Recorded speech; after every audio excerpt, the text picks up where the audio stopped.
Halebiye, un avant-poste palmyrénien.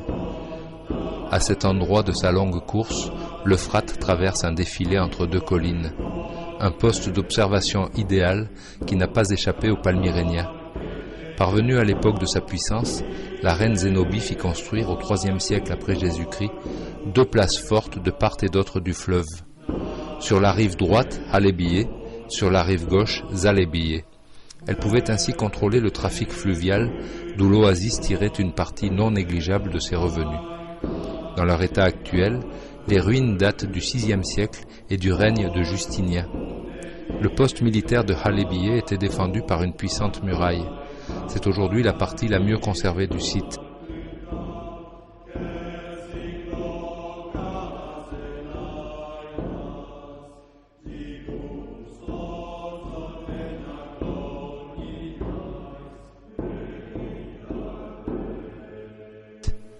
Ponctuée de bastions carrés, elle grimpe à l'assaut de la colline jusqu'à la citadelle qui tout en haut domine l'ensemble.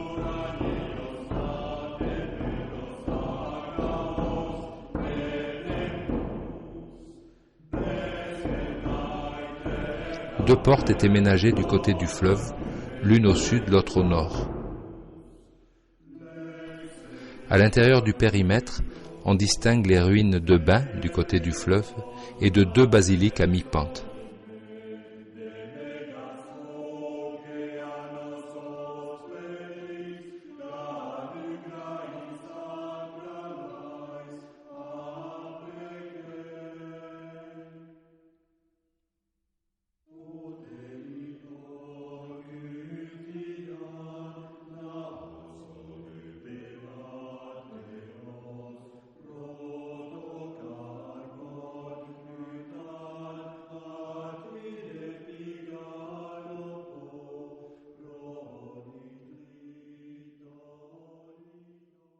Raqqa, en arabe le plat pays. De son passé, elle ne conserve que les traces de palais et de fortifications musulmanes. La fondation de Raqqa est communément attribuée aux Séleucides au IVe ou au IIIe siècle avant notre ère. Elle défendait les marches orientales du royaume, comme elle continua à le faire sous les Romains, puis sous les Byzantins. Devenue musulmane, et s'entoura d'une muraille en fer à cheval qui prenait appui sur la rive de l'Euphrate. Elle devint une cité importante sous les Abbassides et notamment sous le règne de Haroun el-Rachid 786-809 qui en fit sa capitale d'été et s'y construisit un palais. C'était aussi une importante étape sur les routes commerciales qui remontaient l'Euphrate, un des aboutissements de la route de la soie venue de la lointaine Chine. On a ainsi retrouvé un cavalier en porcelaine chinoise datant du IXe siècle, exposé au musée de Damas. La ville fut saccagée en 1258 par les Mongols, mettant fin à la dynastie abbasside. Laissés à l'abandon, les édifices de briques crues tombèrent rapidement en poussière. Il n'en reste aujourd'hui que quelques soubassements sur lesquels on a reconstruit à l'identique.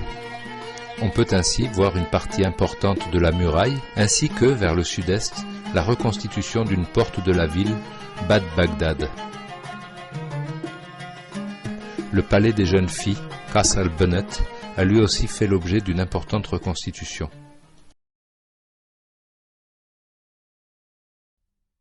Ce poste frontière romain fut établi après la chute de Doura Europos. En s'approchant, on en voit tout d'abord surgir les puissants remparts. Ce bel ouvrage défensif de 550 mètres sur 400 est l'un des mieux conservés de cette fin de l'Antiquité. Une route carrossable permet d'en faire le tour et de découvrir les murs construits en gypse local. Il devint célèbre dans toute la chrétienté orientale sous le nom de Sergiopolis. On venait en effet y vénérer la tombe de Serge, un officier romain chrétien qui, en 305, fut martyrisé pour avoir refusé de sacrifier en l'honneur de Jupiter. On pénètre dans l'enceinte par la porte nord, magnifique réussite de l'architecture byzantine. À l'origine, l'entrée de la ville était défendue par un bastion avancé, aujourd'hui écroulé. Passé la porte, l'intérieur de la ville n'est plus qu'un vaste espace nu. C'est plus ou moins ainsi que les Mongols laissèrent Sergiopolis après leur passage. À 100 mètres à gauche s'élèvent les vestiges d'une première église. Construite au VIe siècle, elle suit un plan centré. Malgré un sévère tremblement de terre au 8e siècle, La ville, en grande partie chrétienne, continua d'être habitée jusqu'au XIIIe siècle, moment où elle fut entièrement dévastée par les Mongols et définitivement abandonnée.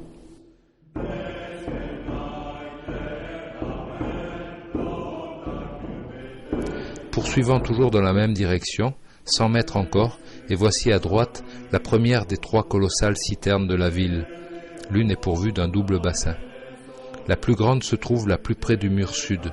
Elle mesure 58 mètres de long sur 21 mètres 50 de large et pouvait contenir 15 000 mètres cubes d'eau. La taille de ces réservoirs, rendue nécessaire par le caractère désertique de la région, ne peut se comparer qu'avec celle des citernes de la capitale, Constantinople. En longeant à distance le mur sud en direction de l'est, à 200 mètres environ s'élèvent les hauts murs de la basilique. La basilique de la Sainte-Croix, comme le nomme une inscription découverte en 1977, fut consacrée en l'an 559.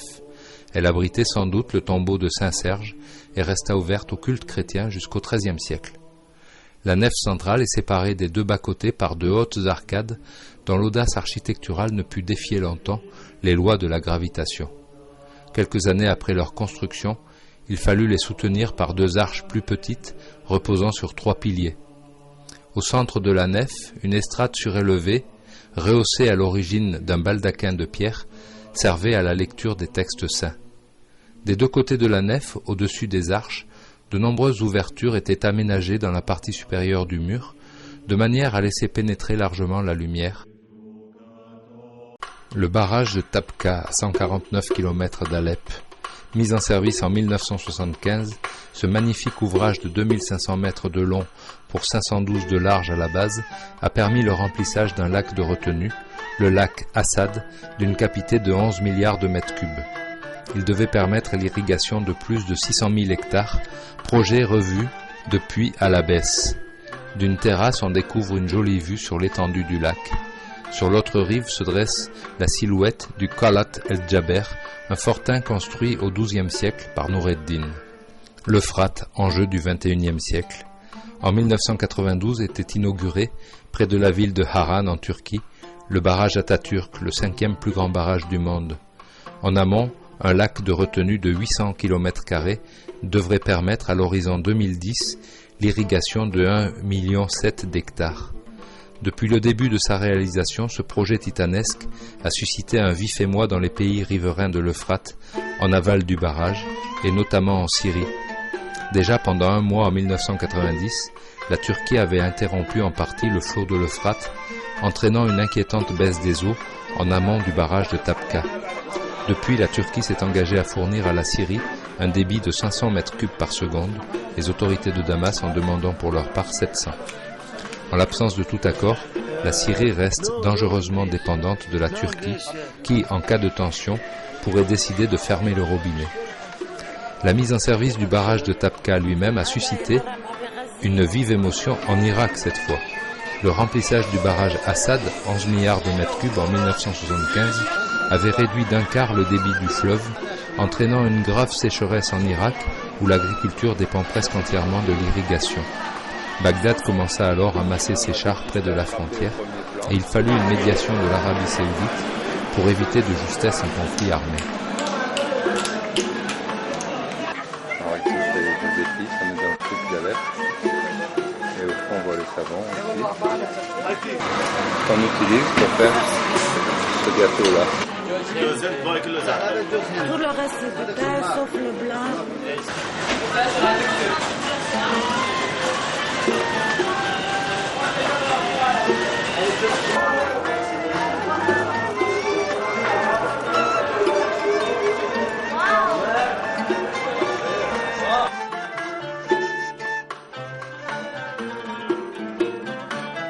Précédant le portail d'entrée, de monumentales statues accueillent le visiteur.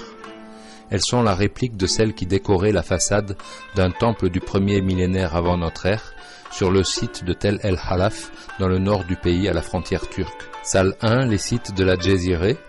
On peut voir des objets provenant de divers sites, comme la déesse de la fertilité du 5e millénaire, ou des terres cuites du 2e millénaire, qui témoignent d'une certaine mécanisation avec l'apparition du tour de potier.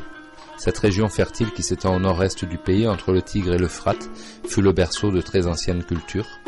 On y a dénombré des centaines de sites Marie. Cette salle présente 3 chefs-d'œuvre, un lion de bronze, la statue d'Ishtup Ilom en diorite noir qui fut trouvée renversée dans la salle du trône. Enfin, on ne doit pas manquer l'un des symboles de la civilisation de Marie, la déesse au vase jaillissant, divinisation de l'eau, source de toute fertilité. Dans la salle d'Ebla, on peut voir notamment quelques-unes des tablettes découvertes sur le site. Dans la salle de Tel al-Halaf, l'on voit un extraordinaire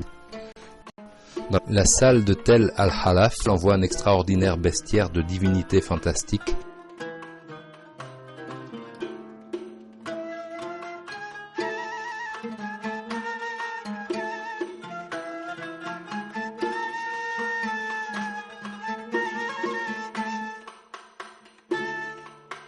La citadelle. Cette éminence, à l'est de la ville, fut occupée, pense-t-on, dès le XVe siècle avant notre ère. Les plus anciens vestiges exhumés sur place ne remontent pourtant qu'au Xe siècle. Il s'agit de lions taillés dans le basalte et appartenant à un temple néo-hittite contemporain de celui d'Eindara. Le premier édifice militaire fut construit sous les Séleucides entre le IVe siècle et le 1er siècle avant notre ère, puis réoccupé sans doute par les Romains. Le seul accès à la citadelle se faisait par une longue rampe défendue par un ouvrage avancé. Entre ce dernier et la ville, il n'y avait qu'un pont-levis de bois, remplacé aujourd'hui par un pont de pierre. C'est une des plus belles citadelles d'Orient. Elle s'élève à l'est de la ville sur une colline haute de 40 mètres.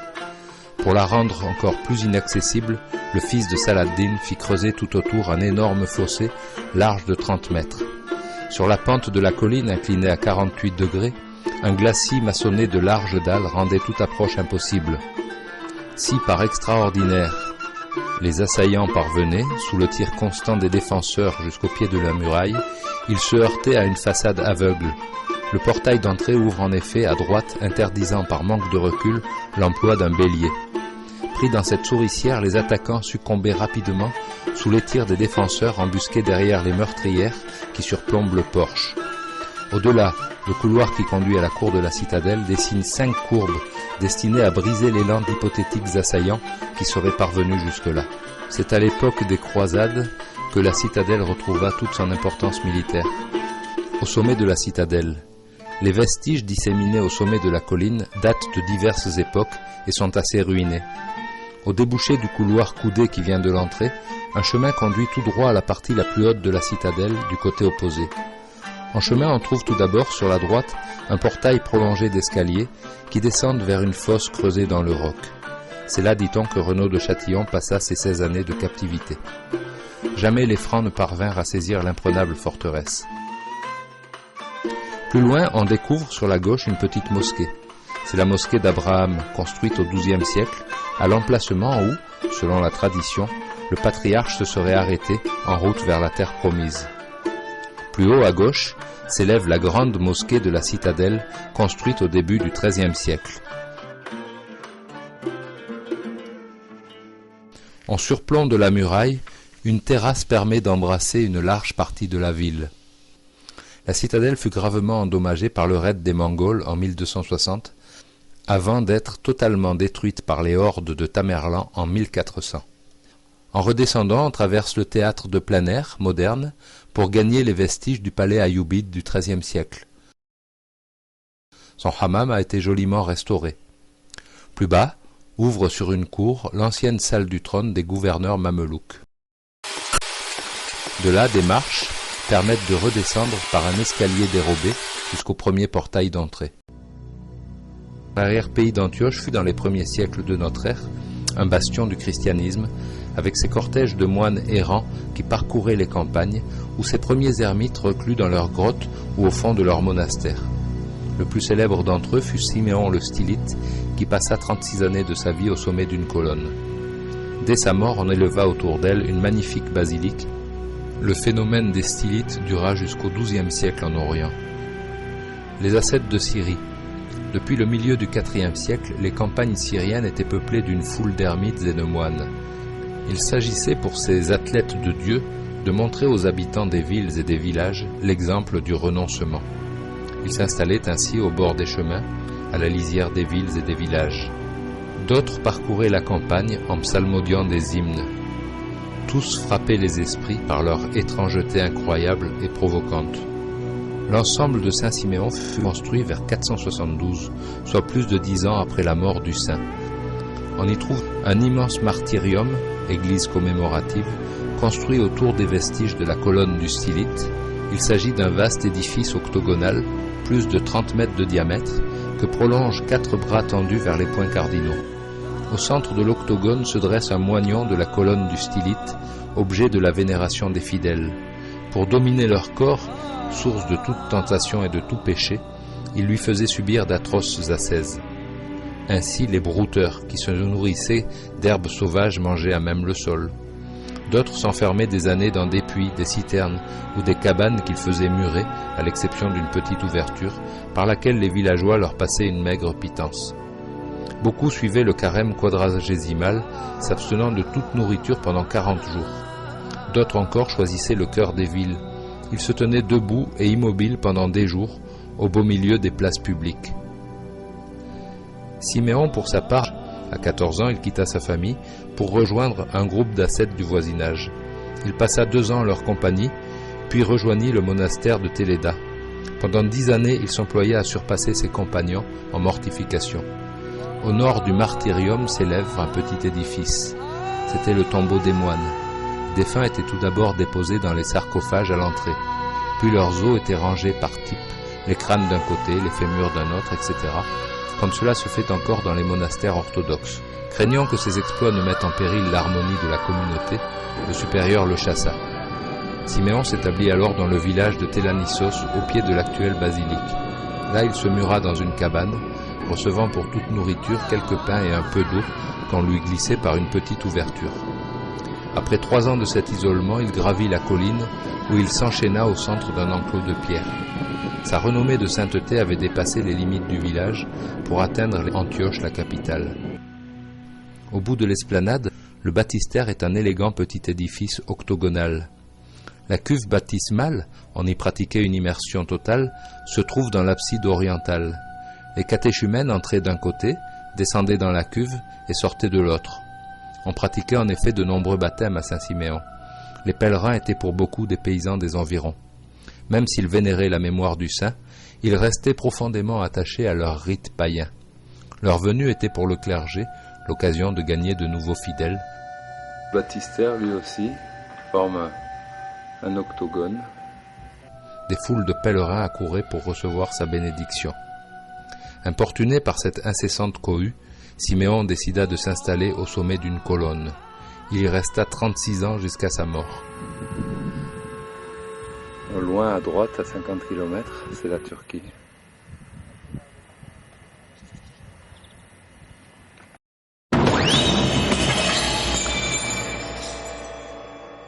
Pendant longtemps, Tel Mardik, au sud d'Alep, n'intéressa guère les archéologues.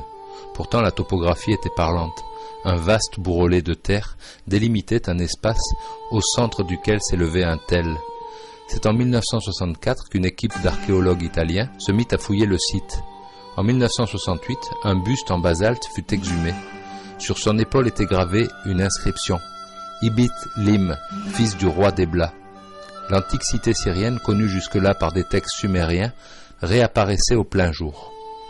Le premier royaume d'Ebla, 2300-2200. Depuis les années 1950, les historiens soupçonnaient l'émergence en Syrie du Nord d'une brillante civilisation urbaine entre Égypte et Mésopotamie. La découverte d'Ebla, et notamment de ses archives royales, vint magistralement confirmer cette hypothèse. L'étude de quelques 17 000 tablettes a permis de restituer dans toute sa grandeur ce puissant royaume qui s'étendait sur l'ensemble de la Syrie du Nord, de l'actuelle frontière turque à Hama. À sa tête régnait un souverain duquel procédait tout le pouvoir religieux tout d'abord, puisque c'est lui qui accomplissait les rites officiels de l'État. Le pouvoir politique ensuite, qu'il exerçait assisté d'un collège d'une quarantaine d'anciens. Le pouvoir économique enfin, puisque c'était le palais qui contrôlait l'ensemble du commerce et de l'industrie.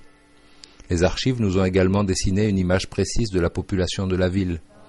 Le palais abritait une famille royale forte d'une centaine de membres et composée pour l'essentiel des princes et de leurs nombreuses concubines.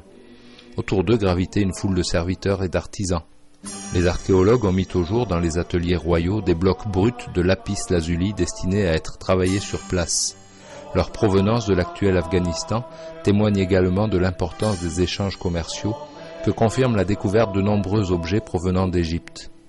Au total, près de 4000 individus dépendaient directement du palais. En ajoutant leurs familles, on parvient au chiffre d'environ 20 000 personnes, soit la quasi-totalité de la population de la ville. Cette riche cité fut brutalement détruite par un incendie. Une vue du palais royal. En matière d'excavation, la partie intéressante se trouve sur le flanc occidental du Tell, c'est-à-dire le côté par lequel on l'aborde en venant de l'entrée. On peut y voir les vestiges du palais du IIIe millénaire. Au premier plan s'étend la cour des audiences. C'est là, entre ville haute et ville basse, que le souverain, trônant sur une plateforme bordée d'un portique, recevait caravanes, ambassadeurs étrangers et fonctionnaires. C'est également là, sans doute, qu'il rendait la justice. Tout près, ouvrant sur la cour des audiences, se trouvait la salle des archives, où furent découvertes les milliers de tablettes, la mémoire de l'État. De la cour, un portail monumental suivi d'un long escalier permettait d'accéder aux parties supérieures du palais. Le tout est dans un remarquable état de conservation, quand on pense que ces vestiges ont près de 4500 ans, grâce notamment à l'enduit de terre et de chaux dont les archéologues recouvrent chaque année, ou presque, leurs découvertes, afin de les prémunir contre les intempéries. Au début du deuxième millénaire, la ville renaît de ses cendres, et vers 1850 avant Jésus-Christ, domine la Syrie du Nord. Un rempart l'entoure, large de 20 à 30 mètres à la base. Il s'élève encore aujourd'hui à une hauteur de 22 mètres par endroit. L'enceinte est percée de 4 portes, dont l'une a été dégagée. Sur l'acropole se dresse le palais royal, flanqué d'un temple dédié à Ishtar. Dans la ville basse, les archéologues ont exhumé les vestiges d'autres palais et de quartiers d'habitation. Ebla était prise à nouveau et détruite par les Hittites cette fois, vers 1625 avant notre ère. Le site n'en fut pas pour autant abandonné, puisque l'on y a découvert sur l'acropole les traces d'un village de l'âge du fer, 1200-535, d'un petit palais perse, 6e siècle avant notre ère, et d'un poste militaire hellénistique, 320 à 50 avant notre ère. De là-haut, les rois d'Ebla pouvaient contempler, traversant les riches campagnes alentour, les pistes caravanières qui venaient grossir leurs trésors des richesses venues de l'ensemble du monde connu. L'intérieur d'une maison typique, plus ou moins ancienne, c'est plus trop utilisé. Je vais prendre de dehors. الولد شكرا كثير. They prepare aubergine, باذنجان، بيجهزوا اكل باذنجان. شو عم تعملوا باذنجان؟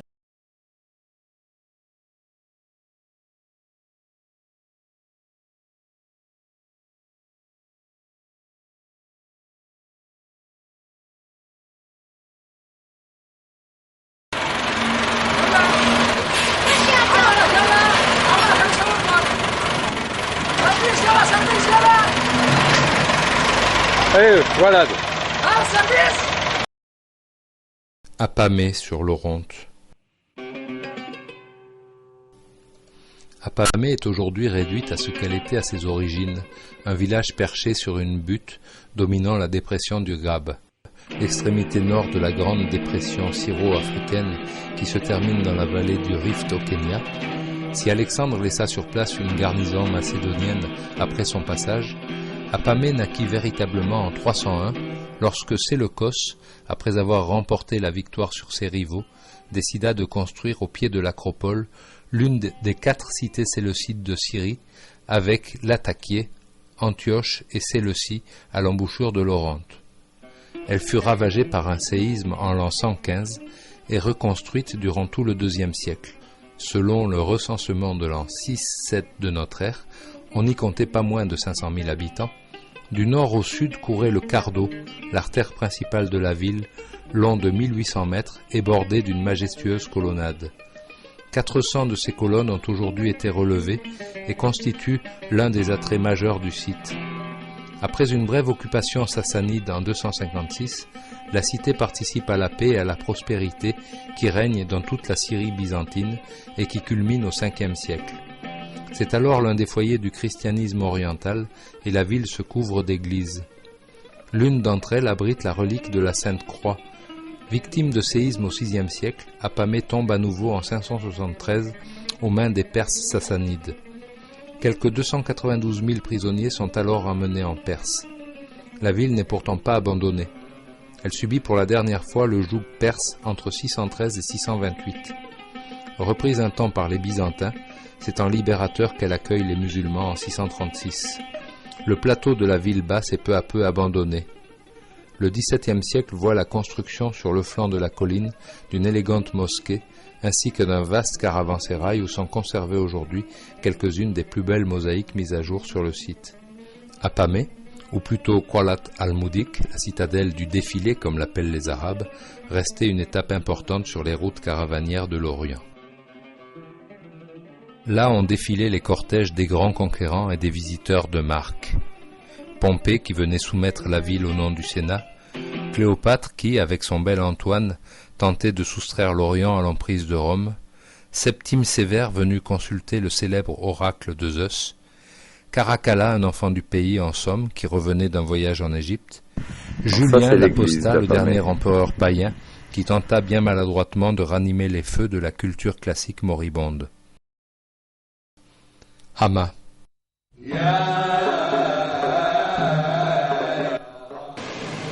Hama doit sa renommée touristique à ses 17 norias. Grâce aux soins attentifs que leur prodigue la municipalité, elle tourne toujours. Si elle n'achemine plus l'eau dans les jardins de la ville, elles font la joie des enfants qui s'en servent de plongeoires. Le charme de ces ruelles qui bordent l'Oronte et de bonnes possibilités hôtelières s'ajoutent pour faire de Hama une agréable étape sur les routes de Syrie. Durant les premiers siècles de l'islam, Hama vécut dans l'ombre de Damas, la capitale omeyyade, puis dans celle des principautés rivales qui se déchiraient la Syrie du Nord. Avec l'avènement des Ayyoubides au XIIIe siècle, les successeurs de Saladin, Hama retrouva sa vocation de centre agricole de première importance. C'est de cette époque que datent les premières norias.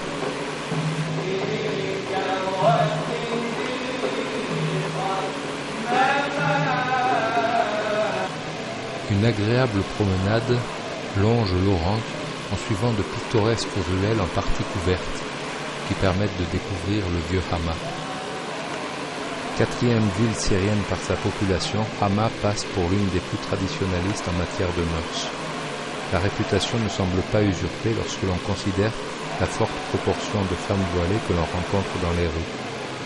C'est sans doute ce traditionnalisme qui servit de terreau aux activités des frères musulmans qui, en 1982, déclenchèrent un soulèvement armé contre les autorités de Damas.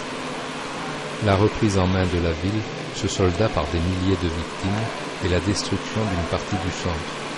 Ces immenses roues, dont les plus grandes atteignent 20 mètres de diamètre, montaient l'eau depuis la rivière jusque dans des canalisations, d'où elle partait ensuite dans les divers quartiers de la ville et dans les champs et jardins des environs, depuis le XIIe siècle. Fin 1928, au lieu dit Ras Ash-Shamra, un paysan vit apparaître sous le soc de sa charrue une tombe en pierre de taille remplie de céramique. On venait de découvrir Ougarit, le grand port cananéen, connu jusque-là uniquement à travers les archives d'Amarna, la capitale égyptienne d'Akhenaton, découverte plus passionnante encore, celle du plus ancien alphabet connu à ce jour, gravé sur une minuscule tablette qui se trouve actuellement au musée de Damas. Les sondages effectués par les archéologues ont révélé des vestiges sur plus de 18 mètres d'épaisseur. Les plus anciens remonteraient au 7e millénaire. Mais l'extrême intérêt que suscite l'époque du 2e millénaire interdit jusqu'à présent de creuser plus profond, de peur d'en endommager les restes. Bientôt apparurent les soubassements du palais royal, puis ceux d'un temple de Baal, puis des quartiers d'habitation. Le royaume était ainsi grand exportateur de vin et d'huile d'olive. Sa puissance n'était pas militaire, elle était commerciale. De fait, ces rois réussirent toujours à se tenir à égales et courtoises distantes des deux grandes puissances pour lesquelles la Syrie était le champ de bataille naturel, au sud les pharaons d'Égypte, au nord sur les contreforts du Taurus, le Mitanni puis les Hittites. Chaque soir en haut des murailles de la ville étaient allumés d'immenses feux de bitume. Ils annonçaient aux navires syriens, égyptiens ou crétois qu'ils approchaient l'un des plus riches ports de l'Orient méditerranéen. Venant de l'intérieur des terres, de l'Euphrate et de la lointaine Asie, de longues caravanes d'ânes lourdement chargés des richesses de l'Orient se présentaient sous les murs de la ville. De nombreux objets d'une extrême finesse ont ainsi été exhumés. Ils sont aujourd'hui déposés au musée du Louvre et de Damas, comme cette magnifique tête d'homme. Pour les habitants d'Ougarit, le dieu le plus familier était Baal, celui qui chevauche les nuées. C'est à lui qu'était consacré le grand temple de la ville. En tant que maître des éléments, c'était le dieu vénéré par les marins. Prêtres et scribes attachèrent beaucoup de prix à transcrire sur des tablettes d'argile les différents mythes liés à leur divinité.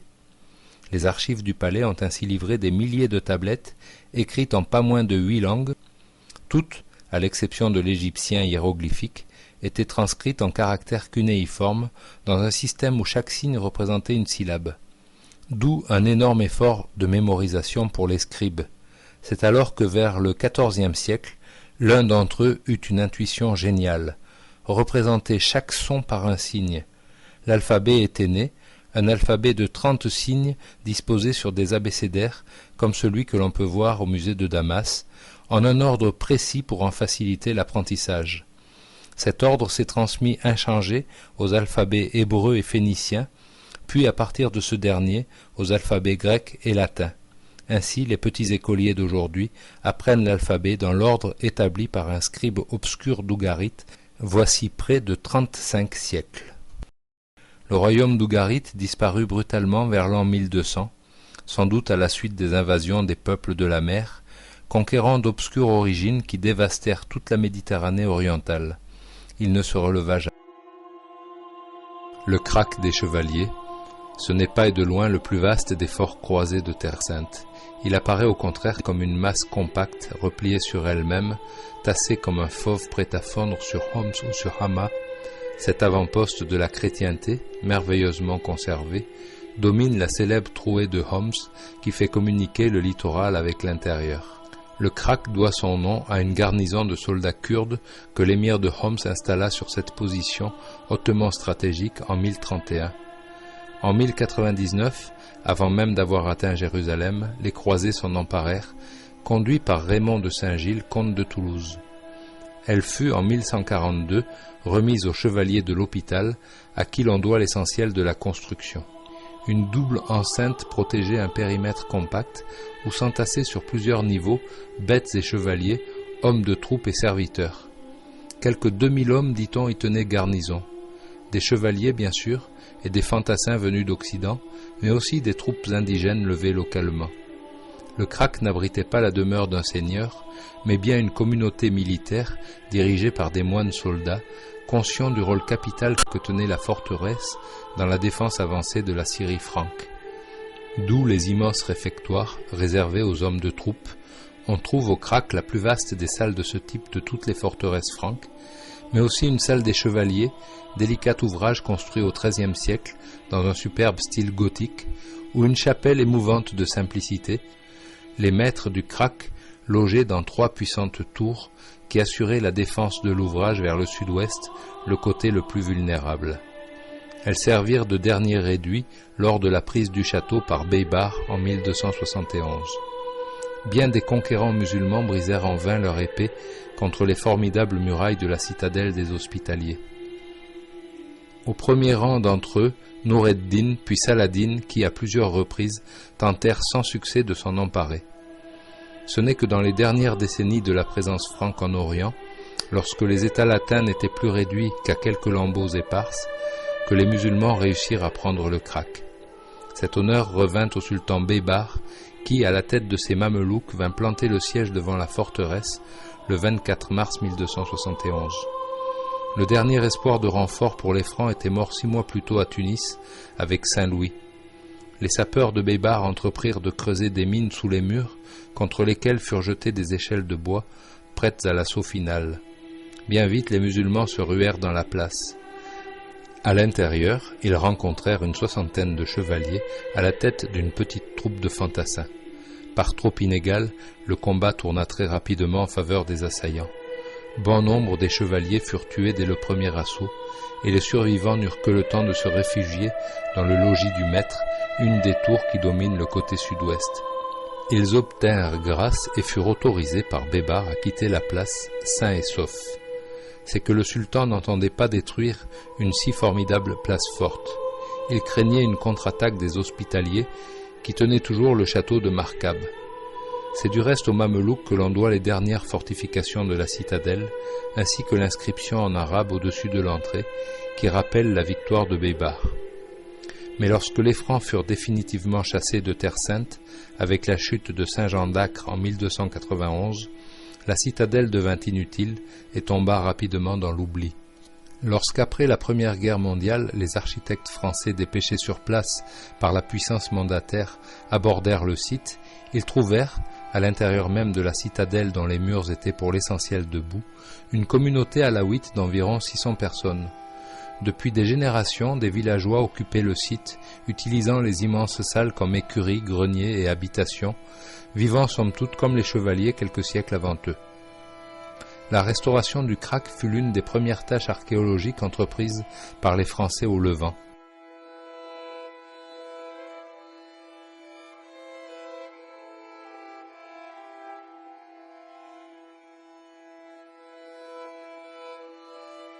Le monastère Saint-Georges, à 6 km au nord, ce monastère grec orthodoxe fut fondé, croit-on, au VIe siècle, sous le règne de l'empereur Justinien. Il fut augmenté d'une chapelle au XIIe siècle, à l'époque où les croisés occupaient le Krak, puis d'une seconde chapelle au XIXe siècle. On entre dans le monastère par la partie supérieure, c'est-à-dire celle où se trouve la nouvelle église, construite en 1857. Par un escalier, on descend vers les niveaux plus anciens. L'ancienne église est dotée d'une superbe iconostase en ébène, sur laquelle sont disposées des icônes du XVIIIe siècle. Plus bas encore, on peut voir les vestiges du premier monastère byzantin, principalement l'ancien portail.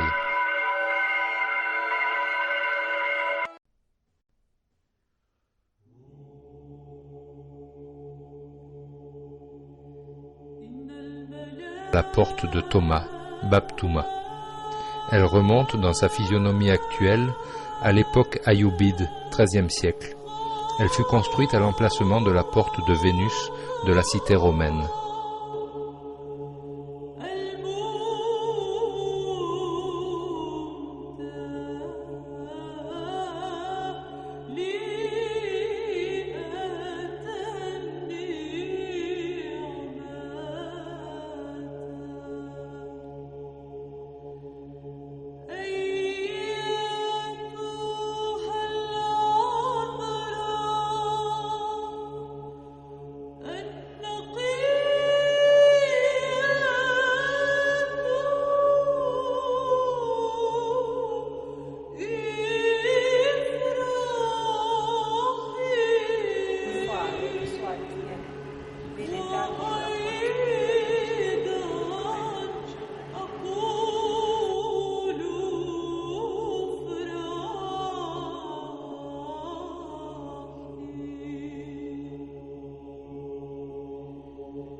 Cathédrale pour les Grecs catholiques.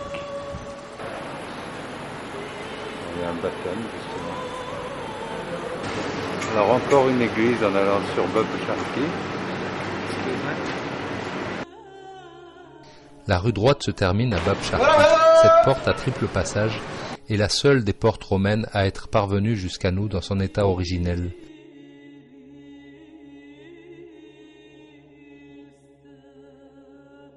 La chapelle Sainte-Ananie. D'après la tradition, une église aurait été construite vers le Ve siècle à l'emplacement de la maison d'Ananie, où Paul avait trouvé refuge. À droite, une petite pièce où sont exposés des chromos illustrant la vie de saint Paul, passe pour être une partie de la maison d'Ananie.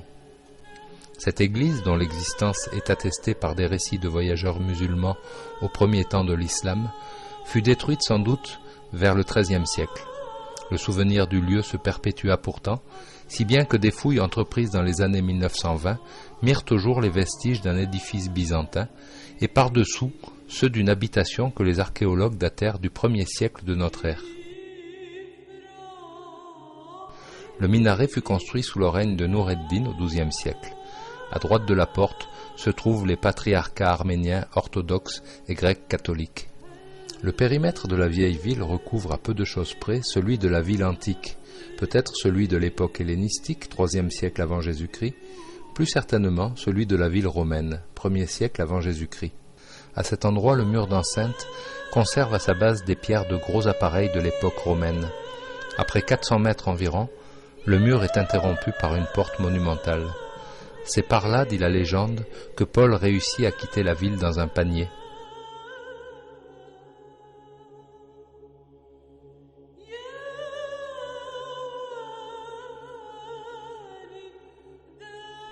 À l'intérieur, on peut voir les vestiges de la porte mamelouk du XIVe siècle.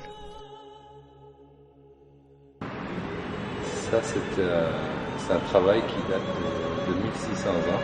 Ça représente la Vierge. Et celui-ci représente le Christ.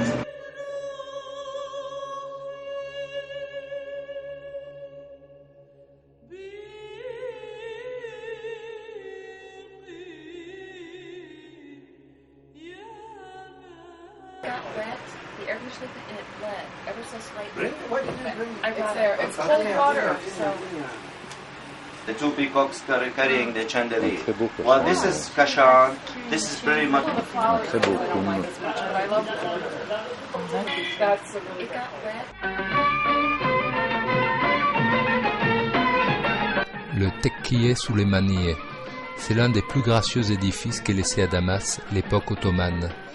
Il fut érigé au XVIe siècle en l'honneur de Soliman le Magnifique, sur des plans dessinés par le grand architecte Sinan, à qui l'on doit entre autres merveilles la mosquée Süleymaniye qui domine le paysage d'Istanbul. Il s'agit d'un vaste complexe regroupant une mosquée, une madrasa, un khan, un des lieux de regroupement des pèlerins en partance pour la Mecque. Le Khan a retrouvé aujourd'hui sa vocation commerciale puisqu'il abrite une vingtaine de boutiques où l'on peut se familiariser avec la richesse de l'artisanat syrien.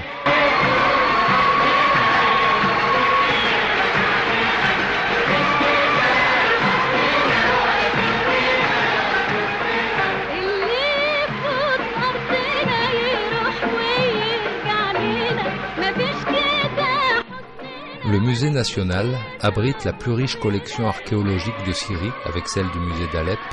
Il comprend 3 sections principales, l'une consacrée à l'Antiquité classique, une autre à l'archéologie de l'Orient ancien, la troisième aux Antiquités islamiques. Sur l'entrée du bâtiment est plaquée la façade reconstituée d'un palais omeyyade du désert construit au 8e siècle.